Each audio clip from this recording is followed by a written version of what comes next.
Halo Sobat Sipil, balik lagi dengan kita di episode spesial membahas sejarah yang ada di Indonesia.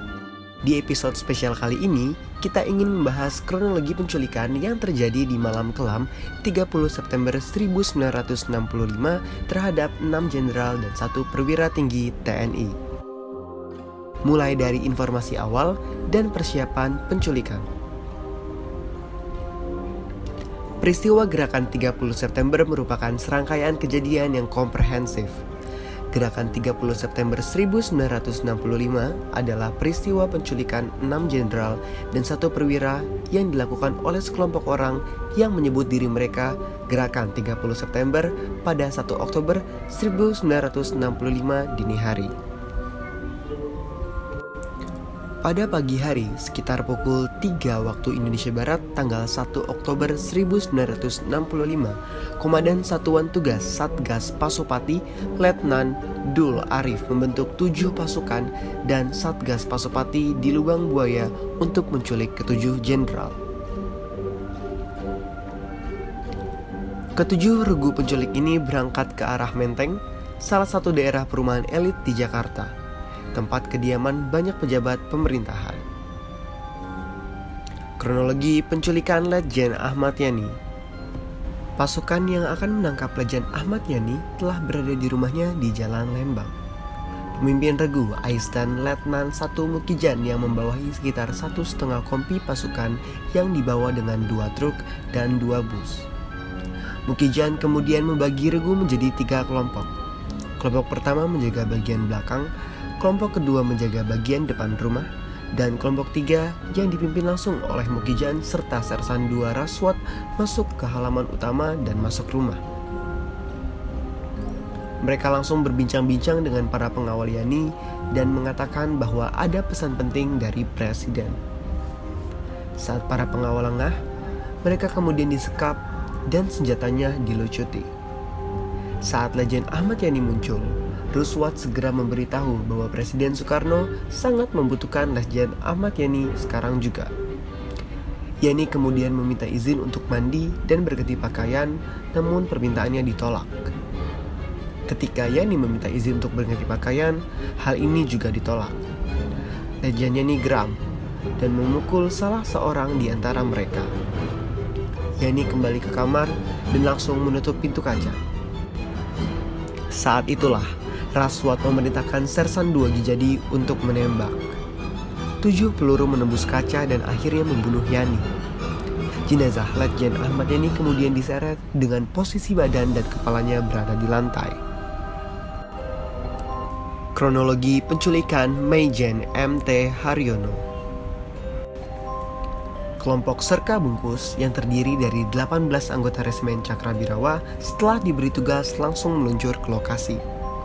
Sekitar pukul 3.30 waktu Indonesia Barat, pasukan tersebut telah berada di kediaman Maijen MT Haryono di Jalan Prambanan. Ihwal ketepatan waktu, Julius Power mengatakan pasukan Cakrabirawa datang di rumah Maijen MT Haryono pada pukul 4.30 waktu Indonesia Barat. Maijen MT Haryono terbangun karena terdengar suara pasukan Cakrabirawa.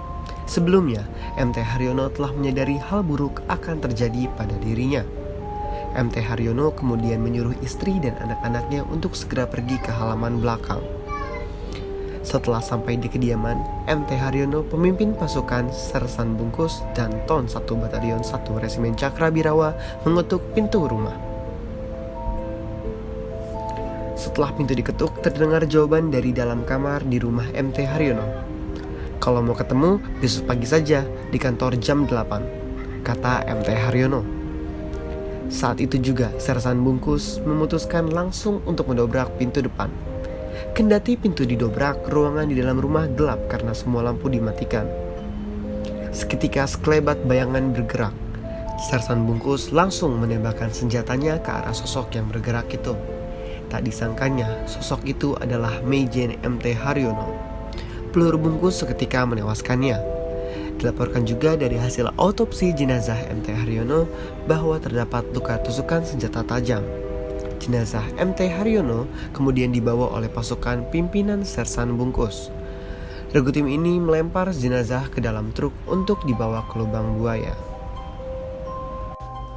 Kronologi penculikan Maijen R. Suprapto.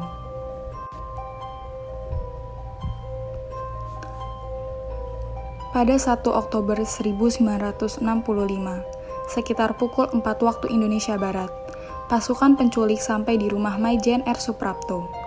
Pasukan ini terdiri dari 19 orang pasukan di bawah pimpinan Serka Sulaiman dan Serda Sukiman. Saat itu, di rumah Maijen Suprapto tidak ada penjagaan.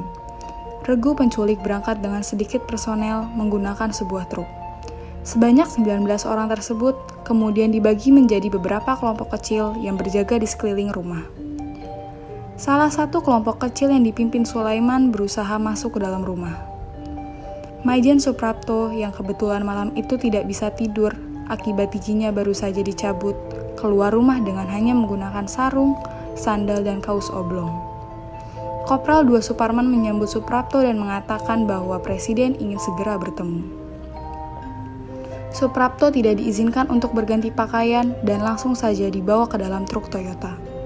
Sebelum pergi, para penculik juga sempat merusak telepon di rumah Maijen Suprapto. Kronologi penculikan Maijen S. Parman. Pasukan penculik telah datang di rumah Maijen S. Parman di Jalan Serang pada 1 Oktober 1965 pukul 4 waktu Indonesia Barat. Terdapat sekitar 20 orang tentara yang siap membawa S. Parman. Saat pasukan penculik datang, S. Parman dan istrinya yang sedang terjaga langsung keluar menuju halaman. Pada mulanya, S. Parman dan istrinya menduga telah terjadi sebuah perampokan di rumah tetangganya. Secara langsung, S. Parman langsung bertanya pada sekelompok pasukan Cakrabirawa atas apa yang terjadi. Dijawab oleh pasukan penculik bahwa mereka katanya diperintahkan oleh Presiden untuk menjemput Maijen S. Parman. Ditemani oleh kelompok utama pasukan, Parman kemudian masuk ke dalam rumah untuk berganti pakaian. S. Parman mengira jika dirinya akan ditahan atas perintah Presiden Soekarno. Sambil berganti pakaian, Parman membisikkan pesan kepada istrinya agar segera menghubungi Letjen Ahmad Yani. Namun demikian, perintah tersebut terdengar pasukan penculik. Segera saat itu, pasukan Cakrabirawa merampas telepon di rumah tersebut dan pergi membawa Maijen S. Parman. Kronologi penculikan Brigjen DI Panjaitan. Pasukan penculik pergi ke kediaman DI Panjaitan dengan 2 truk yang terdiri dari pasukan Resimen Cakrabirawa dan Yon 454 di Penogoro berjumlah sekitar 50 orang. Sekitar pukul 4 waktu Indonesia Barat, pasukan penculik tiba di kediaman DI Panjaitan di Jalan Hasanuddin, Blok M, Kebayoran Baru. Dilaporkan dalam Ramadan KH dan Sugiyarta Sriwibawa, DI Panjaitan pahlawan revolusi gugur dalam seragam kebesaran. Rumah Panjaitan terdiri dari 2 lantai dengan kamar tidur yang berada di atas. DI Panjaitan kemudian diminta turun dari lantai 2 oleh pasukan penculik, namun DI Panjaitan menolak. DI Panjaitan kemudian berusaha menghubungi polisi. Tapi usahanya gagal karena sambungan telepon telah terlebih dahulu diputus. DI Panjaitan kemudian diancam bahwa semua keluarganya akan dibunuh apabila tidak turun. Panjaitan yang telah berganti seragam militer kemudian turun dari lantai 2. Setelah turun, di halaman rumahnya, Panjaitan dipukul dan ditembak oleh pasukan penculik hingga tewas seketika. Kronologi penculikan Brigjen Sutoyo Siswo Miharjo. Satu regu yang bertugas menculik Brigjen Sutoyo Siswo Miharjo sampai di tempat kediamannya di Jalan Sumeneb.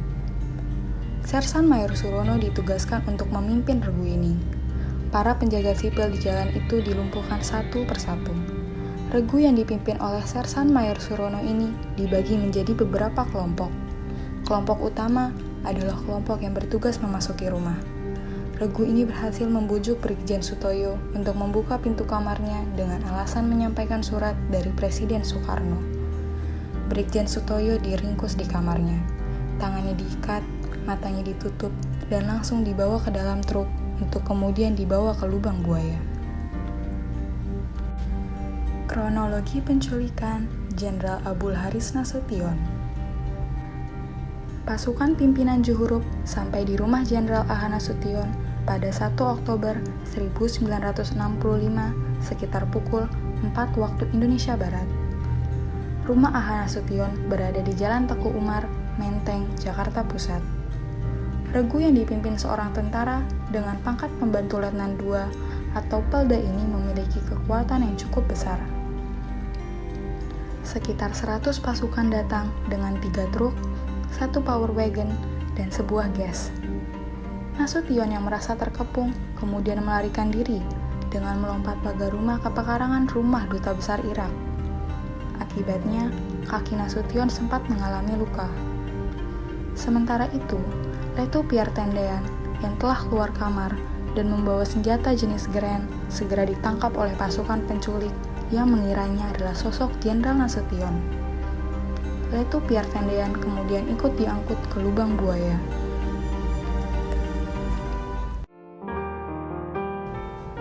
Semoga apa yang kita bahas kali ini berguna bagi kita semua dan dapat mengingatkan kita terhadap sejarah yang telah terjadi di negara kita, Negara Kesatuan Republik Indonesia. Betapa